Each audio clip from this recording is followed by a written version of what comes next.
So in the last class we are discussing geometrical isomers. Okay, so now we have to start from geometrical isomers. So in the previous class we are talking about the condition that is required for the geometrical isomerism, right? तो geometrical isomerism में जो है हमने conditions पे थोड़ा बात की थी और conditions पे जो है हमने बताया था कि in the geometrical isomers अगर हम figure out करेंगे किसी भी general layout को, जैसे for example we are talking about carbon double bond carbon and here it is have A and B and this have C and D. तो for the geometrical isomers condition C should not be equals to D and A should not be equals to B. That is the condition for geometrical isomerism. Okay, तो geometrical isomerism के लिए सबसे पहले तो आपको इस चीज़ को ध्यान में रखना होगा कि डबल बॉन्डेड कार्बन से आइडेंटिकल ग्रुप जो है अटैच नहीं होने चाहिए. The group must be different. जैसे ए बी के बराबर नहीं होना चाहिए और सी जो है वो डी के बराबर नहीं होना चाहिए. ओके, देन आफ्टर इसमें अगर हम फर्दर फिगर आउट करें कि ज्योमेट्रिकल आइसोमर्स जो है उसमें हम जो है सिस ट्रांस या ई जेड या उसके अलावा सिन एंटी बहुत सारी पॉसिबिलिटीज़ पे जो हमने बात की थी. इसके अलावा जो है आप कहाँ कहाँ इसको ऑब्जर्व कर सकते हैं. तो you can observe in alkene, otherwise you can observe in cycloalkane because in cycloalkane the rotation around sigma bond is restricted. So you can also see the geometrical isomerism in cycloalkane. Otherwise जो है if you wants to figure out the geometrical isomers except this, तो you can write cycloalkene as well कि cycloalkene में भी आप geometrical isomers की possibility देख सकते हैं. Then after जो है एलीन जो हमारा कॉन्जुगेटेड सिस्टम कम्युलेटिव सिस्टम है पाई बॉन्ड्स का. देन आफ्टर स्पायरिन जो स्पायरो कंपाउंड होते हैं. तो इतने सारे कंपाउंड है जिसमें जो है हम ज्योमेट्रिकल आइसोमर्स की पॉसिबिलिटीज़ को फिगर आउट कर सकते हैं, राइट. तो if we are talking about the alkene की, एल्कीन में जो है किस तरीके की पॉसिबिलिटी होगी. ओके, और क्या जो है इसमें अगर हम बात करेंगे कि रहेगा. तो इसमें जो है देखो कि अगर हम इसमें फिगर आउट करते हैं कि एल्कीन में सबसे पहले जैसे हमने देखा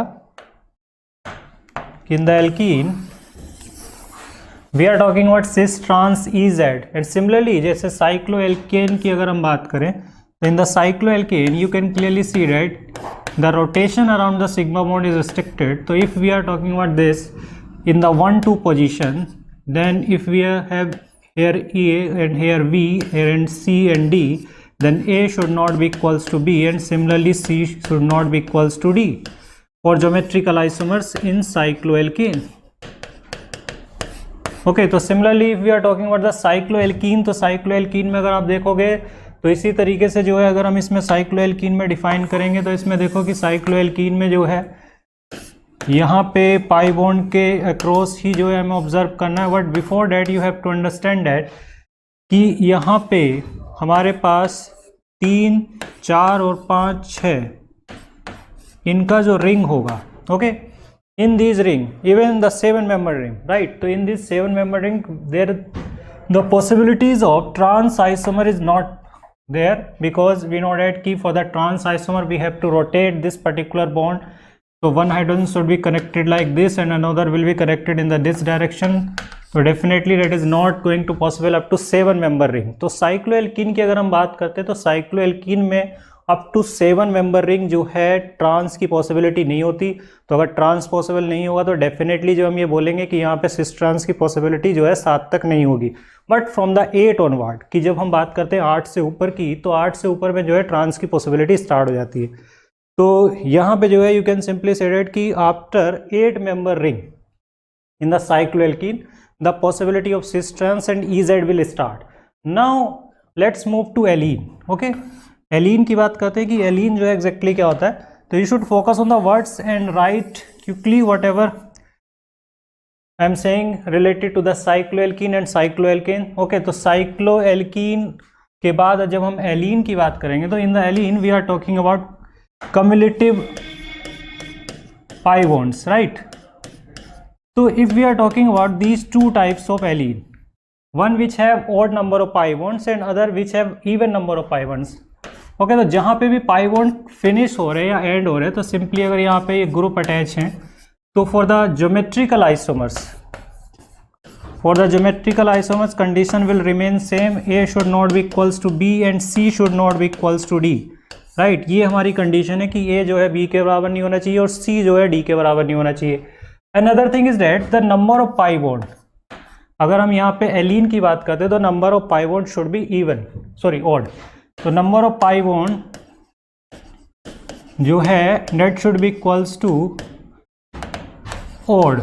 ऑड मतलब है, सिंपल सी बात है कि यहाँ पे हम स्टार्ट करेंगे तो 3, 5 इस तरीके से पाई बॉन्ड जो है होने चाहिए, क्योंकि अगर इसमें इवन होता तो इवन में जो है there is a possibility of optical isomer. We will study that part in the optical isomers okay later on. But in this part, जैसे इसमें अगर हम बात करें तो यहाँ पे पाई बॉन्ड की संख्या अगर ऑड में होगी तो डेफिनेटली फिर जो है ये ज्योमेट्रिकल आइसोमर्स की पॉसिबिलिटी शो करेगा, because it will B planar in nature. कि ये जो कंपाउंड है हमारा क्या होगा, प्लेनर होगा. प्लेनर होगा तो डेफिनेटली जो है इसमें सिस ट्रांस की पॉसिबिलिटी के लिए it should follow this condition. A should not be equals to B and C should not be equals to D.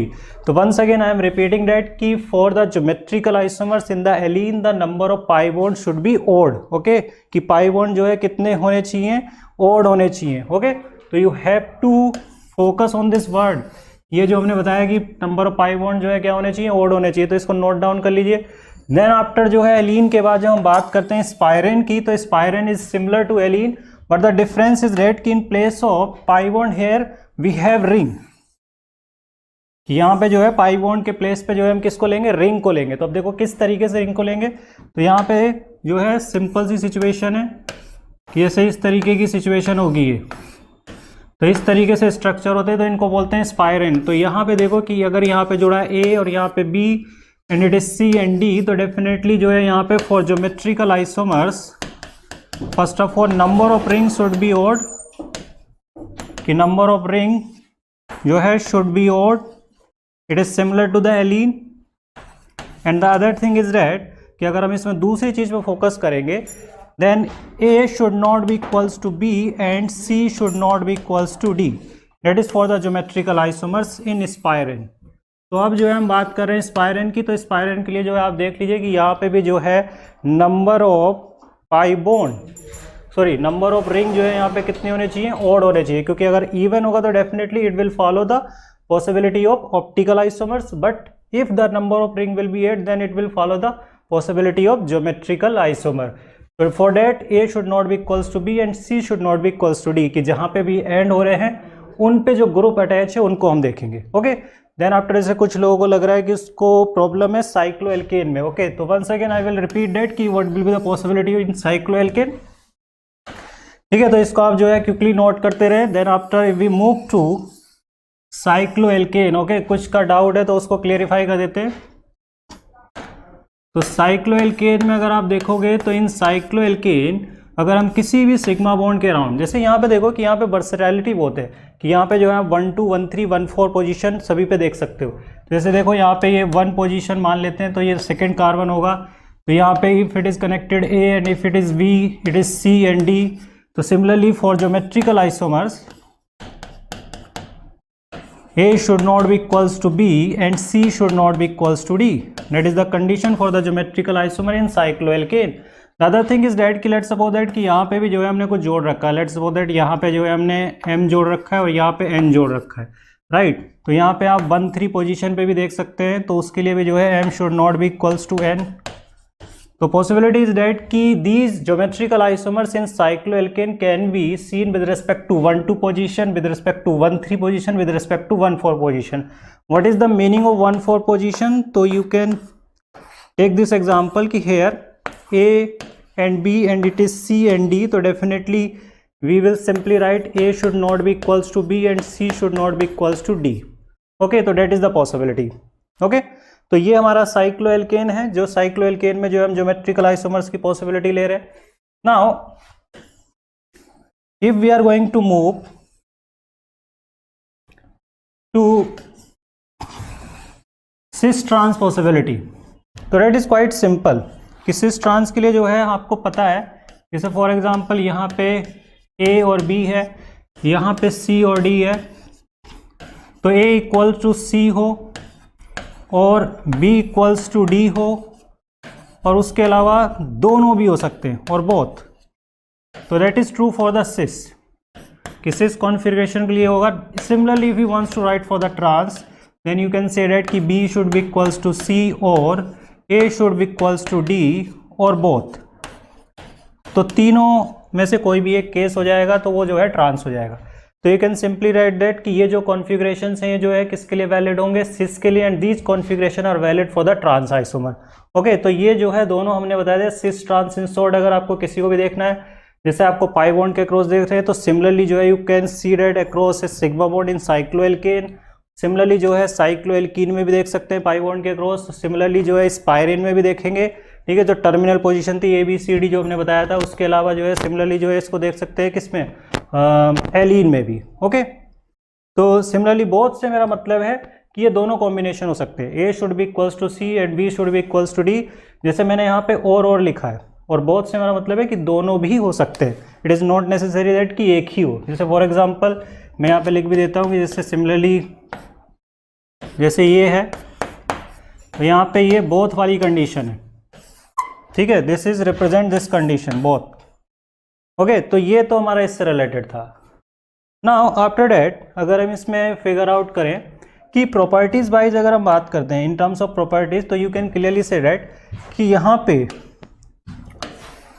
In terms of dipole, जैसे for example we are talking about the dipole and the melting boiling point, तो you can clearly say that कि because of the difference in hybridization, so there will be the difference in electronegativity, so this will be like this, so definitely it have net dipole moment not equals to 0, but if we wants to study the trans, so similarly you can see that कि here the dipoles are with respect to each, मतलब the dipoles are anti with respect to each other, the angle between these two are 180 degree, तो that's why जो है you can clearly से that the net dipole movement will be zero. So because of that you will say that कि trans में जो है dipole movement zero होता है इन जनरल, जो हमारे जनरल साइक्लो के मतलब सिंपल जो हाइड्रोकार्बन वाले हैं। इसके अलावा जैसे इसमें एक्सेप्शंस भी हो सकते हैं जिसको हम फिगर आउट करेंगे। अदरवाइज जैसे देखो कि मेल्टिंग एंड बॉइलिंग पॉइंट को अगर हम फिगर आउट करें तो वी नो डैट कि boiling point depends on the forces. तो यहाँ पे डाइपोल मूवमेंट जीरो नहीं है बट यहाँ पे जीरो है, तो फोर्सेस किस में ज़्यादा स्ट्रॉन्गर होंगी, इस वाले पार्ट में। तो डेफिनेटली अगर यहाँ पे फोर्सेस ज़्यादा स्ट्रॉन्गर होगी तो इसका जो बॉइलिंग पॉइंट है वो ट्रांस से जो है रिलेटिवली क्या होगा, ज़्यादा होगा। तो सिंपली ये है, लेकिन हाँ melting point is depend on the fitting and in other way you can say that कि पैकिंग पे डिपेंड करता है कि जिसमें पैकिंग जो है ज़्यादा एफिशिएंट होगी उसमें जो है मेल्टिंग पॉइंट ज़्यादा होगा। इन टर्म्स ऑफ सिमेट्री भी नो डैट कि यहाँ पे एक सेंटर के अबाउट जो है ये सिमेट्रिक स्ट्रक्चर है, but this is not symmetric, ठीक है। तो cis is not symmetric in nature but trans are symmetric in nature. Because of that अगर हम मेल्टिंग पॉइंट की बात करेंगे तो melting point for the trans is higher than the cis. तो सिमिलरली ये बोल सकते हैं कि ट्रांस का मेल्टिंग पॉइंट जो है सिस से क्या होता है, ज़्यादा होता है, but for the boiling point reverse होगा। तो बॉइलिंग पॉइंट के लिए सिस जो है इन जनरली हायर होते हैं किससे, ट्रांस से। तो ये जो है एक समराइज जो है हमने ज्योमेट्रिकल आइसोमर्स के लिए देखा। देन आफ्टर जो है हम बात करते हैं क्वेश्चंस की, ओके, कि किस तरीके के क्वेश्चन जो है इसमें हमें मिल सकते हैं, ठीक है। तो जैसे यहाँ पे देखो कि इस पर्टिकुलर फर्स्ट क्वेश्चन में हमसे पूछा गया है कि किस में जो है सिस ट्रांस आइसोमर हो सकता है। तो इसमें आंसर बताना है कि किस में जो है पॉसिबिलिटी होगी सिस ट्रांस की। तो क्विकली जो है इसमें रिप्लाई करिए कि क्या आंसर होगा।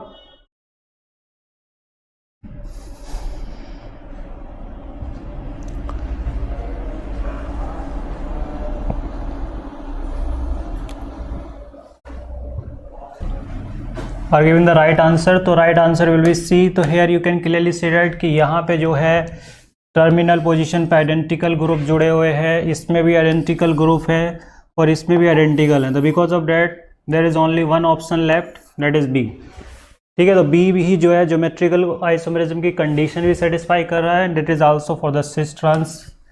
ओके, तो we can simply say that कि ये हमारा आंसर होगा। Then after we will move to the next question.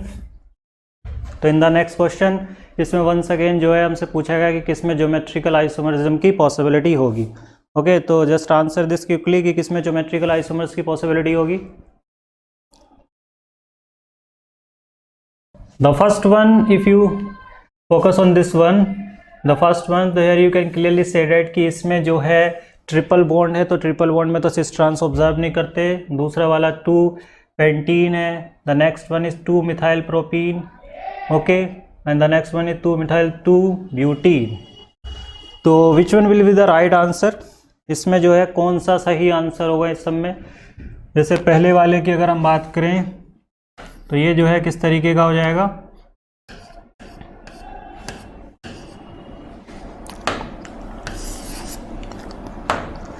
तो this will be like this. Okay, this is the first one. और अगर हम सेकेंड की बात करें तो in the second you can simply write that कि it will be like this 2-pentene।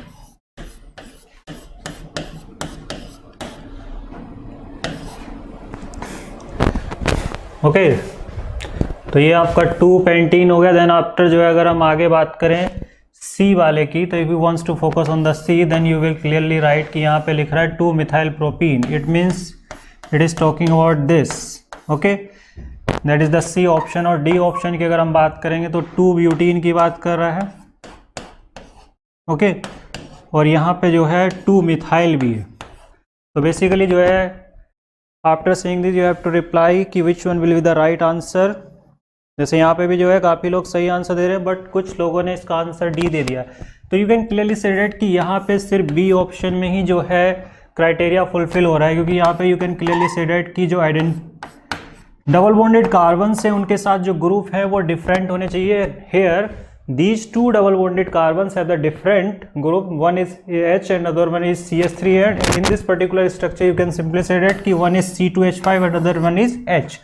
तो यहाँ पे बोल सकते हैं कि ये जो है परफेक्टली कंडीशन को जो है सेटिस्फाई कर रहा है। तो our answer will be B, क्योंकि यहाँ पे जो है ट्रिपल बॉन्डेड है, इसमें पॉसिबिलिटी हो नहीं सकती, but in that these are the identical group, तो इसमें पॉसिबिलिटी हो नहीं सकती। और यहाँ पे भी you can clearly say that कि यहाँ पे भी आइडेंटिकल ग्रुप हैं और यहाँ पे भी आइडेंटिकल होंगे। ऑब्वियस सी बात है कि यहाँ पे भी जो है दोनों के दोनों क्या होंगे, हाइड्रोजन।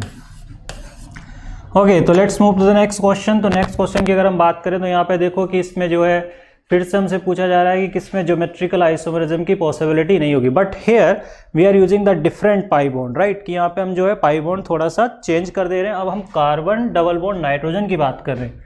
ओके, तो कार्बन डबल बॉन्ड नाइट्रोजन के अक्रॉस जो है हम चीज़ों को ऑब्जर्व कर रहे हैं। तो जस्ट टेल मी कि किसमें जो है पॉसिबिलिटी होगी। The possibility criteria will remain same, कि उसी तरीके से जो है हम इसको फिगर आउट करेंगे। तो यहाँ पे पहले वाले को अगर आप ऑब्जर्व करोगे तो it will be like this, nitrogen double bond nitrogen, one part is C6H5 and other one is lone pair, right. And similarly here one is C6H5 and other one is lone pair. तो the condition will remain same कि जो double bonded atom होगा it will contain different group. तो यहाँ पे different group की अगर हम बात करेंगे तो यहाँ पे clearly you can see that कि यहाँ पे ये दोनों डिफरेंट है और ये दोनों भी डिफरेंट है। तो ऑब्वियस सी बात है कि ये जो है ज्योमेट्रिकल आइसोमरिज्म की क्राइटेरिया को फुलफिल कर रहा है, तो ये तो नहीं हो सकता। Then after you will move to this particular part, then you can simply say that कि यहाँ पे एक H है, other one is C6H5 and here in this is exactly following the possibility or sorry condition for the geometrical isomers. Then after we will move to this particular part, तो यहाँ पे भी आप देख सकते हैं कार्बन डबल बॉन्ड नाइट्रोजन के across one is OH and other one is lone pair. And here if you see the other part, तो one is CH3 and one is C6H5। तो यहाँ पे भी दोनों ग्रुप डिफरेंट है double bonded atom के साथ। ऑब्वियस सी बात है कि यहाँ पे जब मूव करेंगे इस पे तो ये दोनों आइडेंटिकल है। You can clearly see that कि these two are identical C6H5। तो डी ही जो है हमारा क्या होगा, राइट आंसर होगा। ओके, तो अब जो है इसमें हम फर्दर नेक्स्ट क्वेश्चन पे मूव करते हैं। ओके, तो जैसे हमें ये एक स्ट्रक्चर गिवन है जिसमें XYZ ओके ये डिफाइन हो रखा है और हमें इसमें जो है कॉन्फ़िगरेशन फिगर आउट करना है कि किस तरीके का कॉन्फ़िगरेशन इसमें हमें ऑब्जर्व हो रहा है in terms of cis and trans. Okay, तो just answer it quickly because it is a very simple question कि इसमें सिर्फ आपको XYZ का कॉन्फ़िगरेशन बताना है।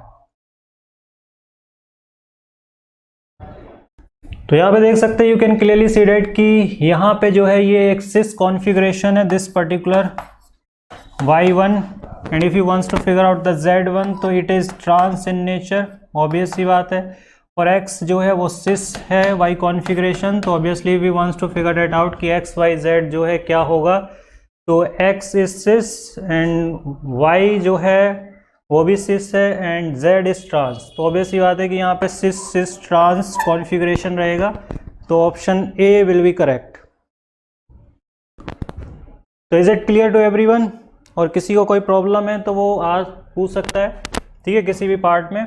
तो you can simply say that कि यहाँ पे X सिस है, Y भी सिस है और Z जो है वो ट्रांस है। ओके, Z में आप देख सकते हैं कि ये जो एल्काइल ग्रुप जो है रिंग वाले, they are trans to each other. तो सिमिलरली हाइड्रोजन भी जो है एक दूसरे के रिलेटिव कैसे जुड़ेगा? ट्रांस। ठीक है, you can see the orientation of alkyl group, कि जो एल्काइल ग्रुप जो रिंग का जो कनेक्शन है, ठीक है, उनके ओरिएंटेशन को आप देखो कि what kind of orientation they have across the pi bond. तो you can simply say it कि यहाँ पे ये दोनों डबल बॉन्ड के सेम साइड ओरिएंटेड है, तो definitely the rest two hydrogen will be on the same side, मतलब on the other side exactly. तो यहाँ पे दोनों भी ये सेम साइड पे हैं, ये भी दोनों सेम साइड पे, तो डेफिनेटली जो है एक्स सिस होगा, वाई भी जो है सिस होगा। यहाँ पे you can simply say that कि ये जो है अपोजिटली ओरिएंटेड है दोनों एल्काइल ग्रुप, तो डेफिनेटली ये जो है क्या होगा? ट्रांस होगा। ओके, अब जो है इसके बाद अगर हम फिगर आउट करें नेक्स्ट क्वेश्चन में कि cis trans isomerism is shown by. Okay, तो इसमें जो है हमारे पास ऑप्शन दे रखे हैं और इसमें हमें फिगर आउट करना है कि किस में जो है सिस ट्रांस की पॉसिबिलिटी होगी। ओके, तो जैसे 4 ऑप्शन है, इसमें हमें फिगर आउट करना है कि कौन सा जो है इसमें सिस ट्रांस की पॉसिबिलिटी रखेगा। तो डेफिनेटली जो है ये वाला जो पार्ट है इसमें होगा, क्योंकि इसमें जो है you can clearly say that कि बिकॉज ऑफ डेट ये नहीं हो सकता, आइडेंटिकल ग्रुप होंगे hydrogen and hydrogen, and here you can clearly say that कि दीज टू आर आइडेंटिकल, तो इसमें भी जो है पॉसिबिलिटी नहीं होगी। And here in the cycloalkene I have already told you that कि in the cycloalkene cis trans की पॉसिबिलिटी जो है बेसिकली कहाँ से स्टार्ट होती है? आफ्टर 8 कार्बन एटम, कि कम से कम 8 कार्बन एटम की चेन होनी चाहिए, उसके बाद ही सिस ट्रांस पॉसिबल होगा।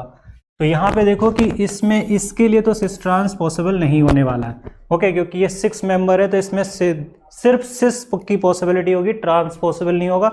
तो for the geometrical isomers we have to write it down that कि इसमें सिस और ट्रांस दोनों होने चाहिए। ओके, हाँ, इसमें जो है you can clearly say that कि both group are at same, यहाँ पे भी देख सकते हो both group are same, hydrogen and hydrogen, और इसमें तो पॉसिबिलिटी हो नहीं सकती अप टू 7 कार्बन एटम, तो आफ्टर 7 कार्बन एटम जो है पॉसिबिलिटी होगी। सी हम इसलिए नहीं ले सकते हैं, okay, because here this particular part, मतलब you can simply counted as like this CH2। Okay, यहाँ पे इसका मीनिंग है कि यहाँ पे CH2 ग्रुप है, मतलब it have the identical group hydrogen and hydrogen, that's why जो है there will be no possibility of geometrical isomers. Okay, तो I hope it's clear to you, then we will move to the next part.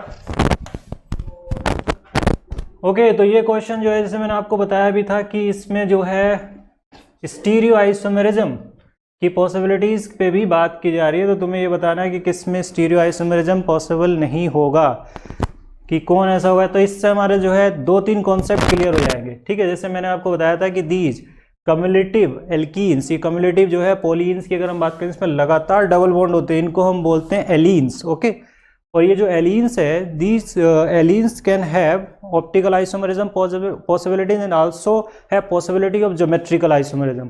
तो definitely जो है यहाँ पे अगर हम इसको फिगर आउट करेंगे A, B, C and D, तो we have to figure out कि किसमें जो है स्टीरियो आइसोमेरिज्म मीन्स कि we have to figure out the possibility optical isomers as well as geometrical isomers. मतलब हमें सिर्फ ज्योमेट्रिकल नहीं देखना, हमें इसमें ऑप्टिकल भी देखना है। तो सबसे पहले तो जो है हम इस चीज़ को फिगर आउट करेंगे कि किस में जो है होगा और किस में नहीं होगा। तो यहाँ पे देखो बहुत सिंपल है फिगर आउट करना कि यहाँ पे दोनों आइडेंटिकल ग्रुप हैं C और Cl।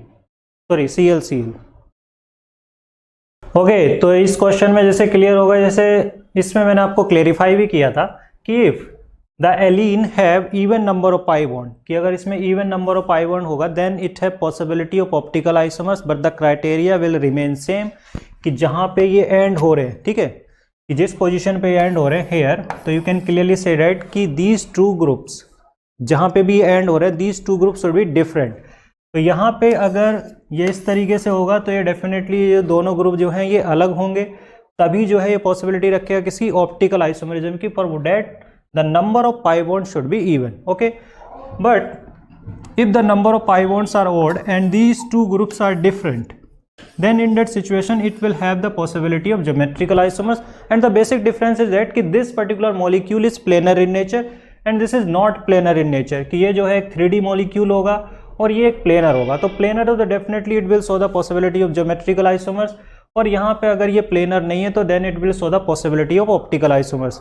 तो you have to remember that कि नंबर ऑफ पाई बॉन्ड पे डिपेंड करेगा, कि पाई बॉन्ड अगर ओड हैं तो ज्योमेट्रिकल आइसोमर्स, पाई बॉन्ड अगर इवन है तो definitely it will show the possibility of optical isomers. Okay, तो इसमें इस चीज को ध्यान रखना है कि इसमें जो है पाई बॉन्ड के नंबर पे मैटर करता है कि पाई बॉन्ड कितने. सिमिलरली स्पाइरन की बात करेंगे तो in the spiran you have to work out on that कि उसमें रिंग कितनी है. तो इवन नंबर में रिंग है तो डेफिनेटली जो है वो पॉसिबिलिटी होगी किसकी, ऑप्टिकल आइसोमर की. ऑड में रिंग है संख्या तो definitely it will have possibility of geometrical isomers.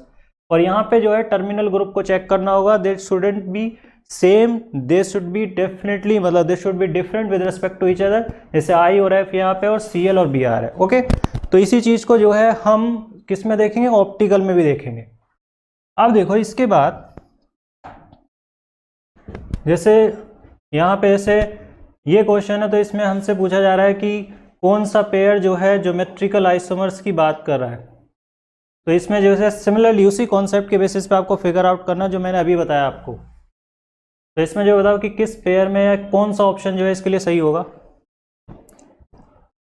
In spiro compound in place of this double bond we have one ring. Okay, that is the only difference, कि उसमें जो है सिर्फ ये होता है कि इस डबल बॉन्ड के प्लेस पे एक रिंग होती है, और हमें पता है कि फॉर द रिंग, ठीक है, साइक्लोएल्केन जो भी होगा उसके लिए डिग्री ऑफ अनसैचुरेशन कितना होता है, 1 होता है. तो 1 ring is equivalent to 1 pi bond. Okay, that is the simple concept कि एक रिंग को जो है हम एक पाई बॉन्ड के इक्विवेलेंट मान सकते हैं, एंड बिकॉज ऑफ डैट जो है हम ऐसा बोल रहे हैं. ओके, तो यहाँ पे देख सकते हो कि यहाँ पे 3 है तो ओड है नंबर, तो डेफिनेटली ज्योमेट्रिकल आइसोमर्स इसी में हो सकता है. तो ऑब्वियस सी बात है आंसर जो है हमारा क्या हो जाएगा, ए हो जाएगा, क्योंकि बी में नहीं हो सकता. Okay, because in the B we have even number of pi bond and in the even number of pi bond there is a possibility of optical isomers. okay, तो B नहीं हो सकता, केवल जो है इसमें आंसर क्या होगा, A होगा. ठीक है, तो B आंसर नहीं होगा क्योंकि B में जो है पाई बॉन्ड की संख्या कितनी हुई है, इवन है. अब जो है जैसे देखिए हमने साइक्लोएल्केन वाला केस डिस्कस किया था तो उसी के ऊपर ये क्वेश्चन है, तो वो और अच्छे से क्लेरिफाई हो जाएगा कि कैसे जो है हम सिस ट्रांस ऑब्जर्व करेंगे. तो इन चारों ऑप्शन को देखिए और ये साइक्लोएल्केन पे बेस्ड है. You have to figure out कि किसमें जो है ज्योमेट्रिकल आइसोमर्स की पॉसिबिलिटी नहीं होगी, and I will explain each and every option कि इसमें जो है आपको, ताकि अच्छे से क्लेरिफाई हो जाए कि कैसे जो है पॉसिबिलिटी नहीं आएगी. तो D will be the right answer because here you can clearly से दैट कि these are the identical group. Okay, जैसे अगर आप इसको 1 मान लेते हैं तो with respect to that you can observe the geometrical isomers across 1 4 position in the cycloalkane, but for that the conditions should be satisfied. It means that these two groups should be different, but here you can clearly say that कि these two group are identical, तो definitely यहाँ पे geometrical isomer नहीं होगा. अब देखो यहाँ पे अगर हम इसको 1 और इसको 2 और देन आफ्टर 3 मान लेते हैं, इसको 4 इसको 5 मान लेते हैं, तो you can simply say that कि 1 is chlorine then another 1 will be hydrogen. So similarly यहाँ पे भी दूसरा हाइड्रोजन होगा, इसके पास भी दूसरा हाइड्रोजन होगा. तो obviously the groups are different. Okay, 1 is Cl another 1 is H, तो डेफिनेटली यहाँ पे जो है ज्योमेट्रिकल आइसोमर्स की पॉसिबिलिटी हो जाएगी. And similarly for that you can also right कि यहाँ पे जो है दूसरा ग्रुप क्या हो जाएगा, हाइड्रोजन होगा. तो definitely here you can also say that कि there is a possibility of geometrical isomer because these two group are the different. Then after यहाँ पे भी आप जो है सिमिलर पॉसिबिलिटी ले सकते हैं. तो यहाँ पे भी देखो बाकी हाइड्रोजन होंगे तो यहाँ पे भी जो है सिस ट्रांस की पॉसिबिलिटी बन सकती है, मतलब ज्योमेट्रिकल आइसोमर्स की पॉसिबिलिटी बन सकती है. ओके, तो I hope it's clear to you कि कैसे जो है साइक्लोएल्केन में ज्योमेट्रिकल आइसोमर्स देखेंगे. तो इसको आप जनरलाइज कर सकते हैं किसी भी क्वेश्चन पे, and you can easily solve the cis trans isomers for the cycloalkane. Okay, तो अब जो है इसमें नेक्स्ट हम मूव करते हैं. ओके, तो ये क्वेश्चन है और इस क्वेश्चन से जो है हम बेसिकली फिगर आउट करेंगे एक बहुत ही इंपॉर्टेंट जो है जो हमारा कॉन्सेप्ट है. ओके, CIP सिस्टम या CIP रूल्स, उस पर जो है हमें बात करनी है. ओके, तो इसलिए जो है इस क्वेश्चन को मैंने ऐड भी किया है कि हमें CIP रूल्स पे बात करनी है, which is basically use to define the EZ configuration and also to define the RS configuration. तो EZ और RS को डिफाइन करने के लिए CIP रूल्स जो है हम यूज करते हैं। ओके, तो उसी के लिए जो है हमने इस क्वेश्चन को ऐड किया। अब देखो इस क्वेश्चन में क्या है कि मैं 1 to 1 आपको रूल्स एक्सप्लेन कर रहा हूँ, तो उसको जो है आपको फोकस होके सुनना है, और जहाँ पे भी आपको लगता है कि उसको नोट करने की ज़रूरत है तो you should write that down. तो ओके, इसमें जो है पहले हम शुरुआत करते हैं। तो पहली चीज़ ये कि जिस भी एटम पे हम ऑब्जर्व करें, जैसे लेट्स सपोज दैट कि हम किसी डबल बॉन्डेड कार्बन की ही बात कर रहे हैं, तो इससे कनेक्टिविटी हम चेक करें। जैसे लेट्स सपोज दैट कि here we have this have hydrogen and here it have CH3। Okay, तो डायरेक्ट कनेक्टिविटी में जैसे ही हम मूव करते हैं बाहर की तरफ, तो the atom which is directly connected to the double bonded carbon atom, it means that कि जो भी इस डबल बॉन्डेड कार्बन एटम से डायरेक्टली जुड़ा होगा, okay, the atom which have highest atomic number, okay, will have the higher priority. It means that कि यहाँ पे अगर आप फिगर आउट करोगे तो this will have atomic number 6 and this will have atomic number 1, तो डेफिनेटली जो है you can simply say that कि CH3 will have the higher priority on the basis of the atomic number. तो atomic number के basis पे जो है CH3 की प्रायोरिटी क्या होगी, ज़्यादा हो जाएगी। ओके, तो that is the rule number 1 कि जब भी हम प्रायोरिटी डिसाइड करने जाएंगे तो जिसका एटॉमिक नंबर ज़्यादा हो जाएगा उसकी प्रायोरिटी जो है क्या हो जाएगी, ज़्यादा हो जाएगी। That is the first rule. अब क्या है कि कई बार क्या सिचुएशन ऐसी हो जाती है कि हमें डायरेक्ट कनेक्शन में तो नहीं मिल रहा डिफरेंस। जैसे फॉर एग्जांपल मैंने ये तो पहला पॉइंट बता दिया कि यहाँ पे CH3H है, तो हमें डायरेक्ट कनेक्टिविटी में ही डिफरेंस मिल गया क्योंकि इसका एटॉमिक नंबर 6 है, इसका एटॉमिक नंबर 1 है, तो we will simply say that कि this will have the higher priority. But अगर ऐसा ना हो तो जैसे रूल नंबर 2 की हम बात करते हैं, तो रूल नंबर 2 का मतलब है कि जैसे लेट्स सपोज दैट यहाँ पे जो है अब हम H को हटा के C2H5 जोड़ दें। ओके, तो C2H5 अगर हम इसमें जोड़ दे रहे हैं तब क्या सिचुएशन हो जाएगी। Now in the C2H5, okay, in this case you will simply say that in the C2H5 case here this have CH3, right, यहाँ पे CH3 है और C2H5 को अगर हम थोड़ा स्पेसिफाई करके लिखेंगे तो this will have this type of structure. तो basically if you move on further से हमारा मतलब है कि आप जो है इसमें आगे की तरफ बढ़ जाओ।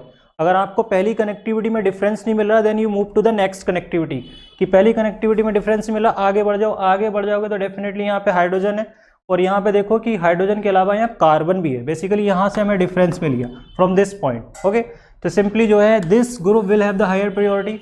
इट इज सिंपल कि जब तक हमको डिफरेंस नहीं मिलेगा एटॉमिक नंबर के बेसिस पे तब तक हम मूव करते रहेंगे। ओके, आगे की तरफ मूव करते रहेंगे और जहाँ पे भी हमें पॉइंट ऑफ डिफरेंस मिल जाएगा वहीं पे हम रुक जाएंगे और उसी से जो है हम उसको पूरा कंक्लूड कर लेंगे कि उसका प्रायोरिटी जो है ज़्यादा हो जाएगा। ओके, तो ये जो है हमारा सेकंड रूल हो गया। अब देखो तीसरा रूल ये है कि जैसे अगर हम इसमें फिगर आउट करते हैं कि let's suppose that they have same atomic number, जैसे यहाँ पे ये जुड़ा है ड्यूटेरियम और यहाँ पे ये जुड़ा है tritium. Okay, they have the same atomic number but we still we have to decide the priority. तो हमें प्रायोरिटी फिर भी डिसाइड करनी है, तो फिर हम क्या करेंगे, यहाँ पे एटॉमिक नंबर तो सेम आ रहा है but the mass number is different for them, तो then we will decide on the basis of the mass number. फिर हम मास नंबर के बेसिस पे जो है डिफाइन करेंगे। जैसे इसका मास नंबर 2 होता है, ओके, तो इसका मास नंबर 3 होता है। डेफिनेटली जिसका मास नंबर बड़ा होगा that will have the higher priority. It means कि यहाँ हम इसकी प्रायोरिटी क्या है, ज़्यादा देंगे और इसकी प्रायोरिटी कम देंगे। ओके, तो I think it's clear to you कि यहाँ पे जो है हमने किस तरीके की सिचुएशन दी। फर्स्ट सिचुएशन बहुत क्लियर है कि आपको रिंग में बढ़ते चले जाना, चैन में जो है मूव करते रहना, चाहे वो रिंग हो चाहे कोई भी हो, और जब तक कि आपको डिफरेंस ना मिल जाए on the basis of atomic number तब तक आप आगे बढ़ते रहिए, मूव करते रहिए। शुरुआत ही मिल जाता है तो पहले से ही उसको कंक्लूड कर लीजिए, जिसमें जो है आपको मिल जाएगा वहीं उसकी प्रायोरिटी क्या हो जाएगी, ज़्यादा हो जाएगी। यू कैन क्लियरली से दैट कि आपने यहाँ से चलना शुरू किया, कार्बन कार्बन आइडेंटिकल हो गया, then you have to move on further. तो यहाँ पे आपको सिर्फ हाइड्रोजन मिले आगे जाके और यहाँ पे कार्बन भी मिला। इट मीन्स कार्बन का एटॉमिक नंबर ज़्यादा है तो इसकी प्रायोरिटी जो है क्या हो गई, ज़्यादा हो गई इस पूरे ग्रुप की। ओके, अब क्या मैंने बोला कि एटॉमिक नंबर मान लो सेम हो जाता है। जैसे यहाँ पे यू कैन क्लियरली से दैट ड्यूटेरियम एंड ट्रीटियम के केस में एटॉमिक नंबर सेम हो गया, तो फिर हम कैसे देखेंगे, then we will decide on the basis of mass number. तो here it have 3 and it have 2, तो सिंपली जो है फिर इसका मास नंबर अधिक है तो इसकी प्रायोरिटी क्या हो जाएगी, ज़्यादा हो जाएगी। ओके, तो I hope it's clear to you. Then will move to the next part that is also very important. ठीक है, तो हम जो है इसमें फोर्थ सिनेरियो की बात करते हैं कि उसमें जो है हम क्या करेंगे। अब देखो तो सिचुएशन ये है कि मल्टीपल बॉन्ड की बात कर रहे हैं, राइट। जैसे यहाँ पे जो है इस तरीके की सिचुएशन है, ओके। तो ये हमारे पास सिचुएशन है। तो जैसे कार्बन डबल बॉन्ड ऑक्सीजन दिया है, तो जहां पे भी मल्टीपल बॉन्ड होंगे, ठीक है, जिस भी एटम के साथ होंगे, जस्ट ब्रेक दैट, ठीक है, उसको आपको तुरंत तोड़ना है।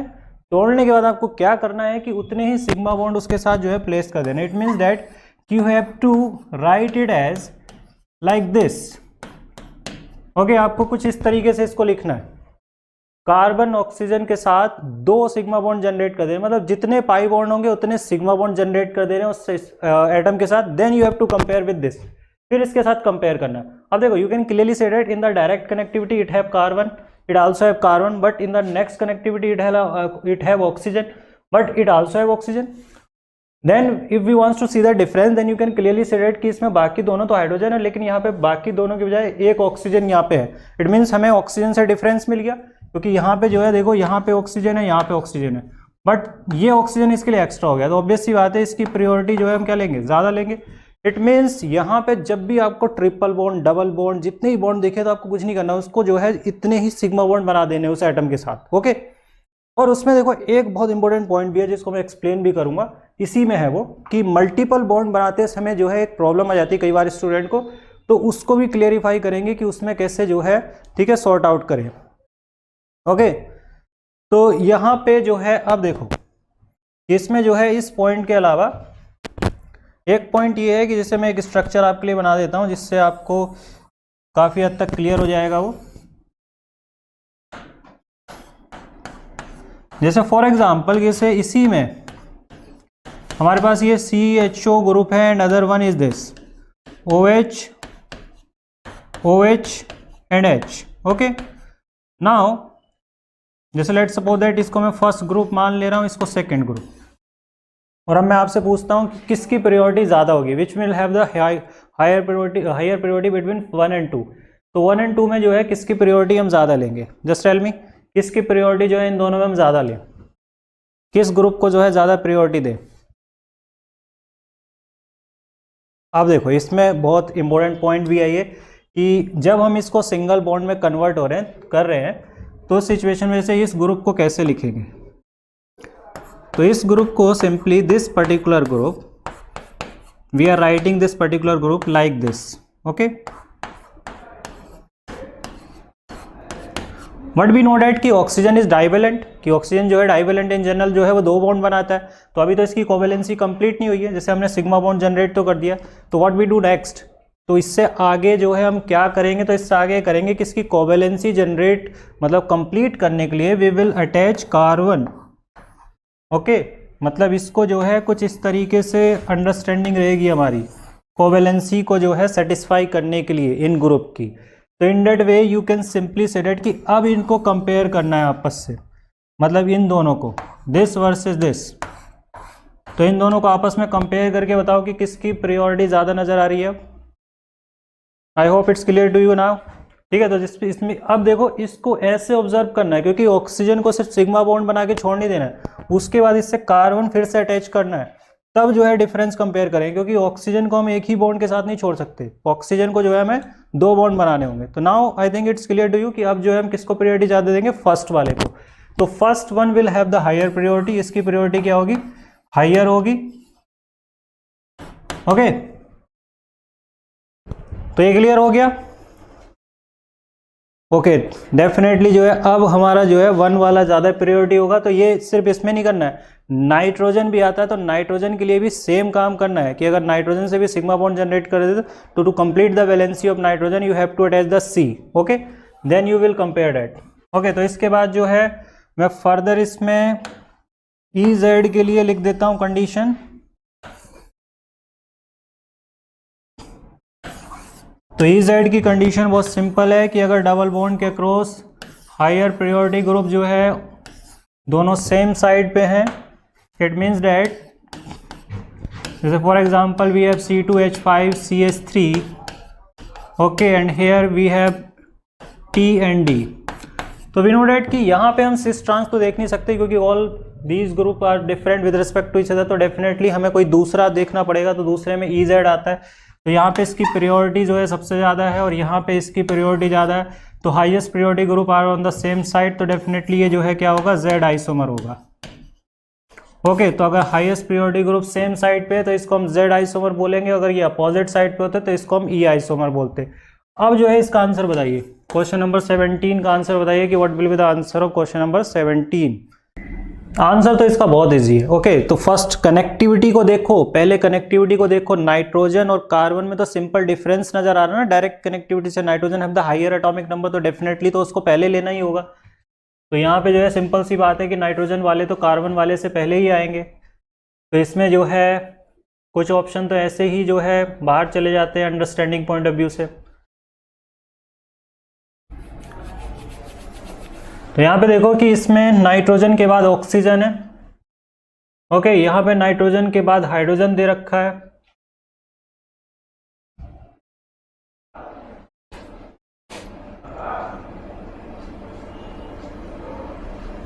तो nitrogen oxygen, nitrogen hydrogen, then after फिर कनेक्टिविटी में कार्बन से डायरेक्ट कनेक्टिविटी, तो डेफिनेटली कार्बन है triple bond with the nitrogen, तो डेफिनेटली यहाँ पे 3 नाइट्रोजन में कनेक्टिविटी देखेंगे और यहाँ पे 1 है, तो you will simply say that कि ए विल बी द राइट आंसर। ओके, क्योंकि यहाँ पे तो देखिए कि इसमें कार्बन को नाइट्रोजन से पहले लिख दिया है बेसिकली, और इसमें नाइट्रोजन और हाइड्रोजन वाले को नाइट्रोजन ऑक्सीजन से पहले लिख दिया, तो ऑब्वियसली जो है वी विल से डेट कि ए will be the right option. Okay, तो मुझे लगता है कि अब क्लियर हो गया कि इसमें जो है ए आंसर जो है सही आएगा। ओके,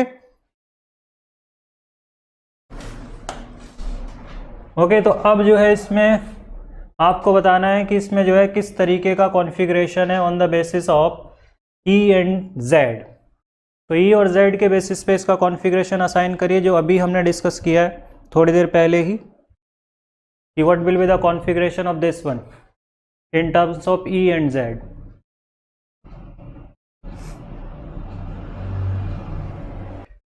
ओके, तो काफ़ी इजी भी है, you can simply say that कि यहाँ पे देखो carbon triple bond nitrogen and carbon triple bond carbon, तो डेफिनेटली जो है यहाँ पे दोनों ही highest priority group are present on the same side, तो डेफिनेटली जो है ये Z कॉन्फ़िगरेशन रखेगा।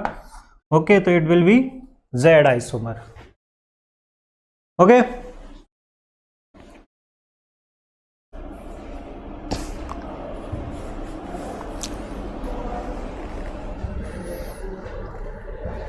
ओके, तो आज जो है हमने ज्योमेट्रिकल आइसोमर्स को डिस्कस किया and also we have discussed CIP rules, but in the next class we will discuss the optical isomers. Okay, तो ऑप्टिकल आइसोमर्स को हम इन शॉर्ट में डिस्कस करेंगे, आप थोड़ा सा उसको रिवाइज करके भी आइएगा। ओके, ऑप्टिकल आइसोमर के बारे में थोड़ा बहुत पढ़ के आइएगा for the next class. Okay, तो that is all for the today class. In the next class we will discuss optical isomer, okay, and we will summarise the rest of the isomerism. On IS2ON study is always on. Concepts के बेहतर realisation के लिए IS2ON पर बने रहिए।